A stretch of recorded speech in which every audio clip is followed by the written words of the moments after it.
The Game of Life and How to Play It by Florence Scovel Shinn. Chapter 3, The Power of the Word. By thy words thou shalt be justified, and by thy words thou shalt be condemned.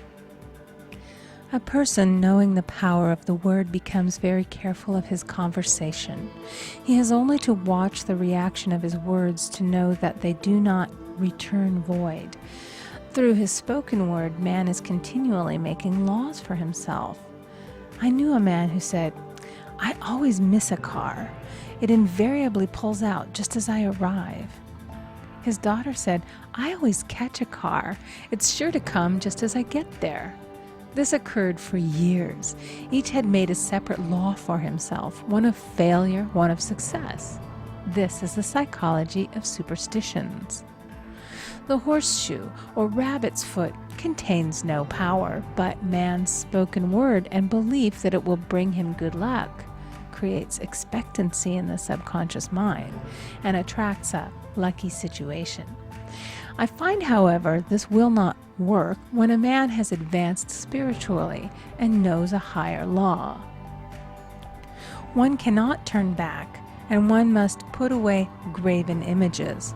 For example, 2 men in my class had had great success in business for several months, when suddenly everything went to smash. We tried to analyze the situation, and I found, instead of making their affirmations and looking to God for success and prosperity, they had each bought a lucky monkey. And I said, "Oh, I see. You have been trusting in the lucky monkeys instead of God. Put away the lucky monkeys and call on the law of forgiveness, for man has power to forgive or neutralize his mistakes." They decided to throw the lucky monkeys down a coal hole, and all went well again. This does not mean, however, that one should throw away every lucky ornament or horseshoe about the house, but he must recognize that the power back of it is the one and only power, God, and that the object simply gives him a feeling of expectancy. I was with a friend one day who was in deep despair. In crossing the street, she picked up a horseshoe. Immediately, she was filled with joy and hope. She said God had sent her the horseshoe in order to keep up her courage.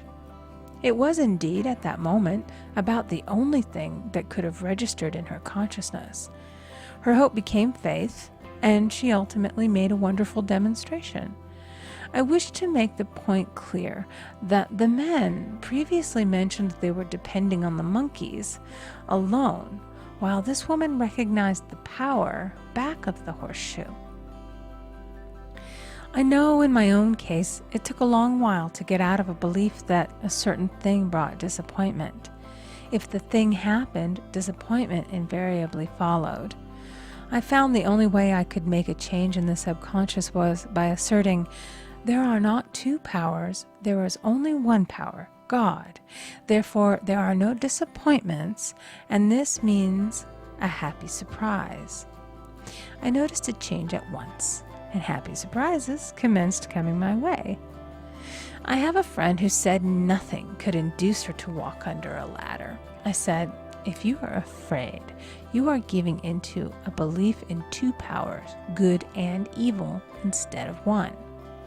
As God is absolute, there can be no opposing power unless man makes the false of evil for himself.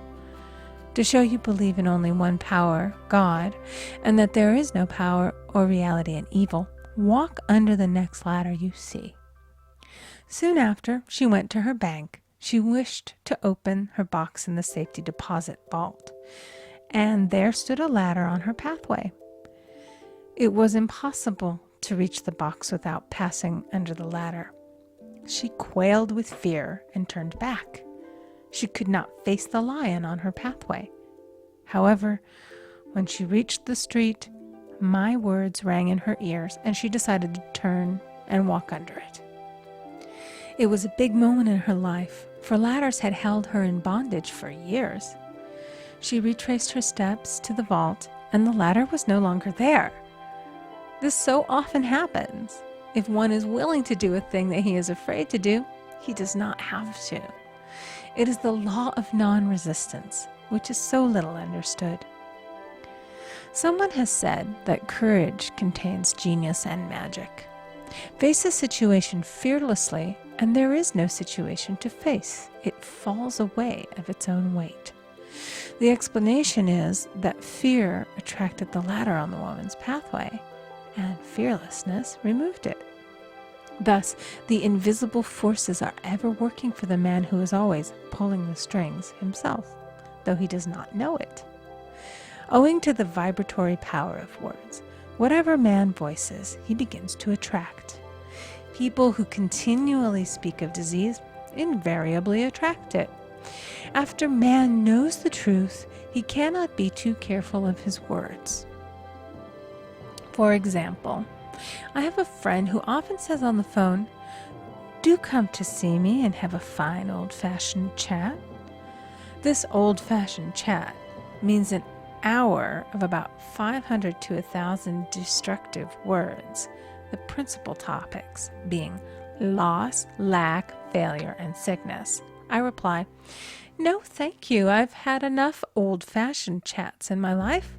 They are too expensive, but I will be glad to have a new-fashioned chat and talk about what we want, not what we don't want." There is an old saying that man only dares to use his words for three purposes: to heal, bless, or prosper. What man says of others will be said of him, and what he wishes for another he is wishing for himself. Curses like chickens come home to roost. If a man wishes someone bad luck, he is sure to attract bad luck himself. If he wishes to aid someone to success, he is wishing and aiding himself to success. The body may be renewed and transformed through the spoken word and clear vision, and disease be completely wiped out of the consciousness. The metaphysician knows that all disease has a mental correspondence, and in order to heal the body, one must first heal the soul. The soul is the subconscious mind, and it must be saved from wrong thinking. In the 23rd Psalm we read, "He restoreth my soul." This means that the subconscious mind or soul must be restored with the right ideas, and the mystical marriage is the marriage of the soul and the spirit, or the subconscious and superconscious mind. They must be one. When the subconscious is flooded with the perfect ideas of the superconscious, God and man are one. I and the Father are one. That is, he is one with the realm of perfect ideas. He is the man made in God's likeness and image, imagination, and is given power and dominion over all created things, his mind, body, and affairs. It is safe to say that all sickness and unhappiness come from the violation of the law of love. A new commandment I give unto you, love one another. And in the game of life, love or goodwill takes every trick. For example, a woman I know had, for years, an appearance of a terrible skin disease. The doctors told her it was incurable, and she was in despair. She was on the stage, and she feared she would soon have to give up her profession, and she had no other means of support. She, however, procured a good engagement, and on the opening night made a great hit. She received flattering notices from the critics and was joyful and elated.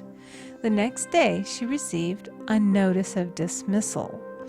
A man in the cast had been jealous of her success and had caused her to be sent away.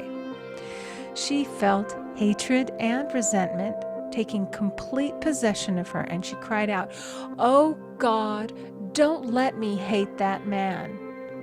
That night she worked for hours in the silence. She said, "I soon came into very deep silence. I seemed to be at peace with myself, with the man, and with the whole world.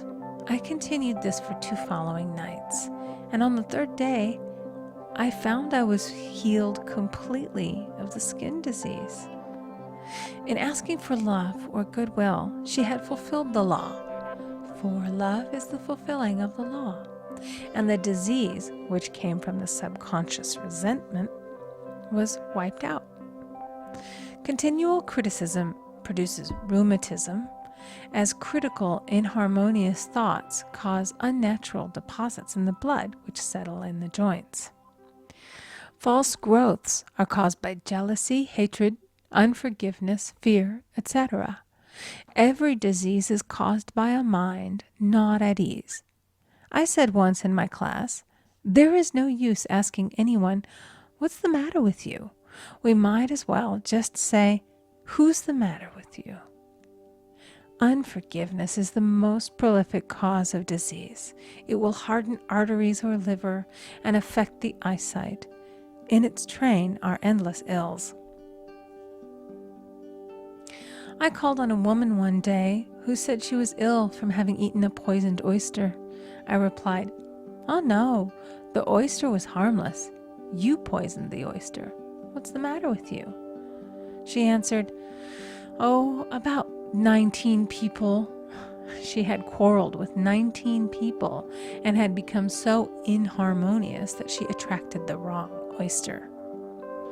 Any inharmony on the external indicates there is mental inharmony. As the within, so the without. Man's only enemies are within himself, and a man's foes shall be they of his own household. Personality is one of the last enemies to be overcome, as this planet is taking its initiation in love. It was Christ's message, peace on earth, goodwill toward man. The enlightened man, therefore, endeavors to perfect himself upon his neighbor.